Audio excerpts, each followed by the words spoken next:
In this video, we are going to continue CBSE English class 10th lesson 1 A Triumph of Surgery, page number 3. Let's start.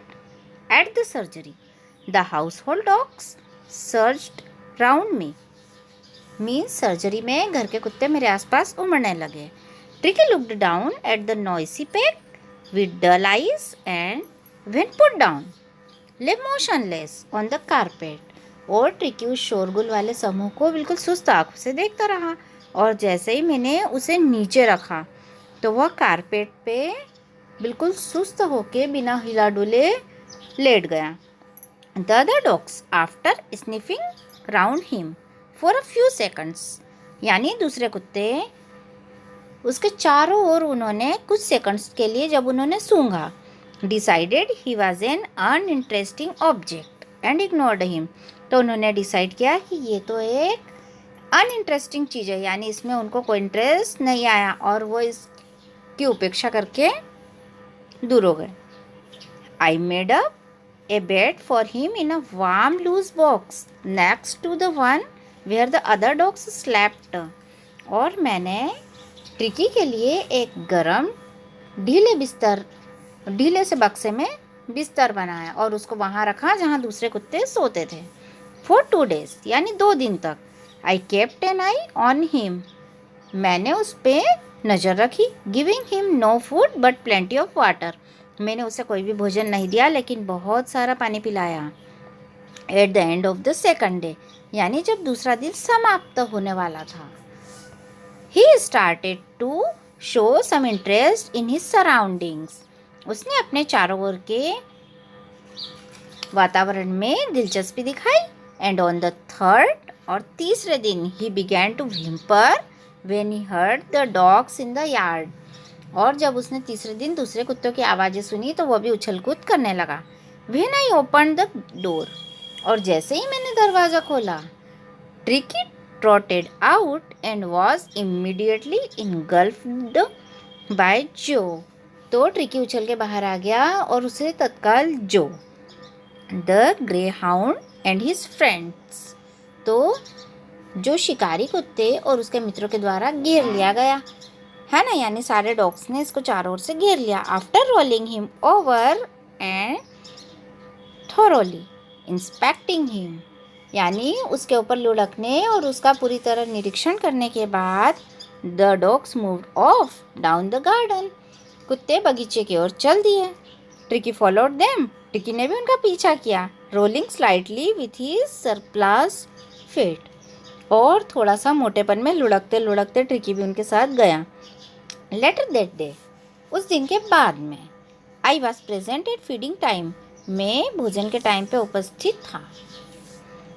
I watched while Tristan slopped the food into the bowls, और मैंने ट्रिस्टान को bowls में से भोजन को खाते हुए देखा. There was the usual headlong rush followed by the sounds of high speed eating, और वहाँ आगे आगे भाग दौड़ कर तेजी से शोर करते हुए खाते हुए देखा. एवरी डॉग न्यू, हर कुत्ता ही जानता था, that if he fail behind the others, कि यदि वह दूसरों से पीछे रह जाता है, he was liable to have some competition for the last part of his meal, तो उसे भोजन के आखिरी हिस्से को खाने में प्रतिस्पर्धा करनी पड़ेगी. यानी यदि वो पीछे रह जाएगा कोई भी डॉग तो उसको आखिरी का खाना ही मिलेगा. इसलिए हर कुत्ता दौड़ता हुआ भोजन की ओर गया.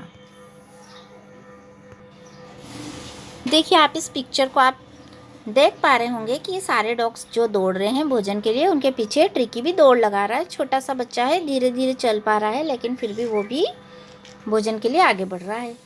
When they had finished, जब उन्होंने अपना भोजन फिनिश कर लिया, tricky took a walk round the shining bowls, तो ट्रिकी ने चमकते हुए बाउल्स के चारों ओर एक चक्कर लगाया.